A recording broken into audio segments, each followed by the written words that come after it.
मध्य प्रदेश में बुधनी विधानसभा सीट बड़ी लोकप्रिय हो गई है। अचानक वहां पर मुख्यमंत्री शिवराज सिंह चौहान के खिलाफ कांग्रेस ने हनुमान की भूमिका निभाने वाले अभिनेता विक्रम मस्ताल को टिकट दिया है।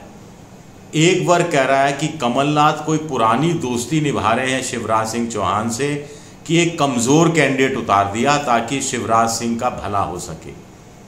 दूसरा वर्ग कह रहा है कि ये बड़ी सोची समझी रणनीति के तहत किया गया फैसला है और शिवराज सिंह बुधनी से हार भी सकते हैं। क्या वाकई में शिवराज सिंह बुधनी से चुनाव हार सकते हैं? नमस्कार, मैं हूं आपका दोस्त विजय विद्रोही। आप उससे जुड़ चुके हैं, इसके लिए आप सबका तहे दिल से शुक्रिया। और अगले 6-7 मिनट में आपसे जुड़े रहने की कोशिश करूंगा। छोटा वीडियो होगा, बहुत ज़्यादा कहने को नहीं है। तो बुधनी से विक्रम मस्ताल का मुकाबला शिवराज सिंह चौहान 4 बार के मुख्यमंत्री से होगा। 4 बार के मुख्यमंत्री शिवराज सिंह चौहान का मुकाबला हनुमान की भूमिका निभाने वाले 40 साल के एक अभिनेता से होगा। अब कमलनाथ बड़े हनुमान भक्त हैं, बजरंगबली के भक्त हैं। उन्होंने एक मंदिर भी बड़ा अपना छिंदवाड़ा इलाके में बनाया है, जिसको लेकर भी कंट्रोवर्सी हुई थी और शिवराज सिंह चौहान ने उन पर गलत बयानी के आरोप लगाए थे। बाद में कागज पत्र सब दिए गए थे कमलनाथ की तरफ से और कहा गया था कि वाकई में मंदिर उनकी तरफ से ही बनवाया गया था। खैर, वो विवाद साइड में रखा जाए। अभी कहा जा रहा है कि शिवराज सिंह को बुधनी से चौथी सीट में मौका मिला। चौथी बार की मतदाता सूची जब जारी, माफ़ कीजिएगा, चौथी बार की, माफ़ कीजिएगा, कि उम्मीदवारों की सूची जारी हुई तो उसमें उनका नाम आया। और पार्टी में भी मुख्यमंत्री अगली बार बनेंगे नहीं बनेंगे बहुत मुश्किल है। कुछ लोग कह रहे हैं कि अगर बीजेपी 110 पर अटक गई तो शिवराज सिंह चौहान जो ओबीसी नेता है उनका नंबर लग सकता है, लेकिन अगर बीजेपी 125-120 पार चली गई तो उनका कोई नंबर नहीं लगने वाला। पहली बार तो लोग कह रहे हैं मध्य प्रदेश में बीजेपी के आने की कोई संभावना बची नहीं है। तो ऐसे में कुछ लोग कह रहे हैं कि कमलनाथ और दिग्विजय सिंह ने वॉकओवर दे दिया है शिवराज सिंह चौहान को। वॉकओवर इसलिए कि उनके मुकाबले कोई पॉलिटिकल उम्मीदवार को टिकट नहीं दिया। कोई पॉलिटिकल उम्मीदवार को टिकट दिया गया होता, किसी कद्दावर उम्मीदवार को उतारा गया होता। अगर असली मुकाबला करना था तो कमलनाथ को अगर इतना ही भरोसा था तो अपने बेटे जो कि पिछली बार लोकसभा का चुनाव लड़े थे उनको शिवराज सिंह चौहान के खिलाफ उतार सकते थे, या दिग्विजय सिंह अपने बेटे को चुनाव मैदान में उतार सकते थे। लेकिन ये रिस्क भी नहीं लिया और शिवराज सिंह को बचाना भी ज़रूरी था, इसलिए कमज़ोर कैंडिडेट दे दिया। क्योंकि बुधनी कह रहे हैं पिछड़ा हुआ इलाका है, वहाँ पर इस तरह का हनुमान का भूमिका निभाने वाले एक अभिनेता को टिकट देने से एक तरह से शिवराज सिंह चौहान की राह आसान ही हो जाएगी। कुछ लोग कह रहे हैं ये प्रतीक है, प्रतीक के रूप में इस सारे मामले को देखना चाहिए। सिर्फ बुधनी की विधानसभा सीट तक इस बात को सीमित नहीं रखना नहीं चाहिए।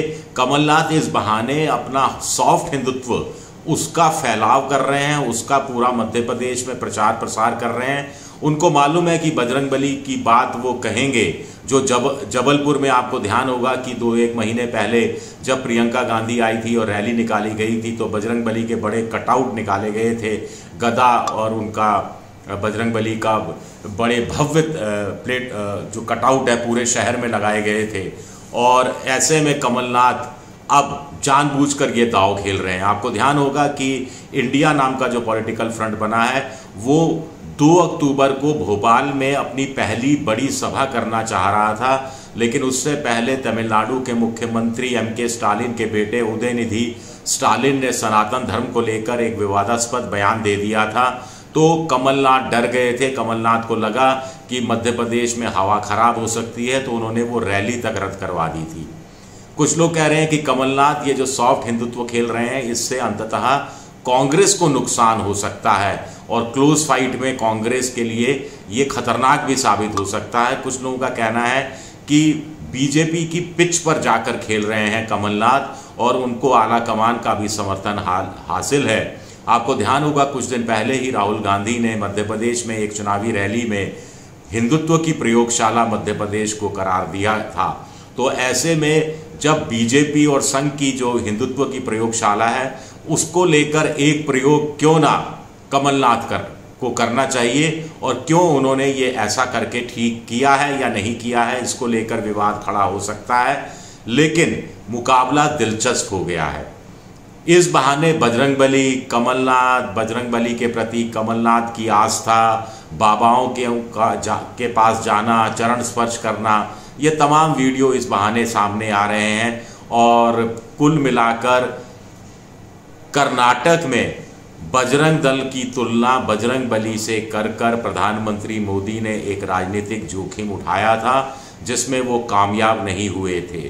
तो क्या कमलनाथ ने जो राजनीतिक जोखिम एक तरह से उठाया है, जोखिम भी उस रूप में नहीं लें कि एक शिवराज सिंह चौहान की घेरेबंदी और एक मजबूती से की जा सकती थी, वो नहीं की और उपहार में वो सीट उनकी गोद में दे दी है। क्या ये बात सच है? या कुछ लोग कह रहे हैं कि बदले हुए माहौल में शिवराज सिंह चौहान बुधनी से अगर हार गए तो किसी को हैरानी नहीं होगी। आखिर पुष्कर सिंह धामी उत्तराखंड में भी मुख्यमंत्री का चुनाव हार चुके हैं। अब एक मुकाबला एक नेता और एक अभिनेता के बीच मुकाबला है, लेकिन शिवराज सिंह चौहान नेता भी हैं और अभिनेता भी हैं। लाडली योजना वाला वीडियो आपका ध्यान होगा, किस तरह से उन्होंने कहा था 1000 रुपये दूंगा, फिर 1200 रुपये दूंगा, फिर कमाई राज्य की बढ़ जाएगी तो 1500 दूंगा, फिर 1800 दूंगा, फिर 3000 रुपये दूंगा लाडली बहनों को। और जिस ढंग से अभी वो भाषण देते रहे कि मुख्यमंत्री बनना चाहिए नहीं बनना चाहिए, मामा याद आएंगे कि नहीं आएंगे, प्रधानमंत्री को चुनाव लड़ना चाहिए या नहीं इस तरह की बातें करते रहे, तो ये बड़ा मुश्किल हो गया है ये देखना कि नेता बड़ा होता है या अभिनेता बड़ा होता है। वैसे नेता में अभिनेता के गुण आज की तारीख में होने बहुत ज़रूरी हैं। भाषण भी ऊपर नीचे करना, मोदी जी के स्टाइल में पारसी शैली का जो नाटककार थे वो जिस ढंग से डायलॉग डिलीवरी करते थे उस ढंग की डायलॉग डिलीवरी ज़रूरी है। और कुछ हाव भाव, कुछ चेहरे के भाव ऊपर नीचे करना, ये सब नेता अभिनेताओं की तरह करने लगे हैं। तो जब नेता अभिनेताओं के क्षेत्र का अतिक्रमण कर रहे हैं तो अभिनेता क्यों ना नेताओं के क्षेत्र में आए। और ये पहला मौका नहीं है, दर्जनों हमारे पास सूची है। धर्मेंद्र हैं, हेमा मालिनी हैं, उनके बेटे हैं, विनोद खन्ना हैं, राजेश खन्ना थे, शत्रुघ्न सिन्हा थे, वो तो मंत्री भी रहे, वाजपेयी जी की सरकार में मंत्री रहे, रामायण और महाभारत के दूसरे पात्र चुनाव लड़ते रहे बीजेपी की तरफ से, जिन्होंने सीता माँ की भूमिका निभाई थी, वो लोकसभा पहुंची। यहाँ तक कि रावण अरविंद त्रिवेदी वो भी चुनाव जीते थे। और श्री कृष्ण की भूमिका निभाने वाले नीतीश भारद्वाज, उन्होंने भी राजनीति में सफलता हासिल की थी। तो ये बड़ा धार्मिक और ये सारा घालम घेल चल रहा है। ऐसे में बड़ा दिलचस्प हो गया है बुधनी का चुनाव।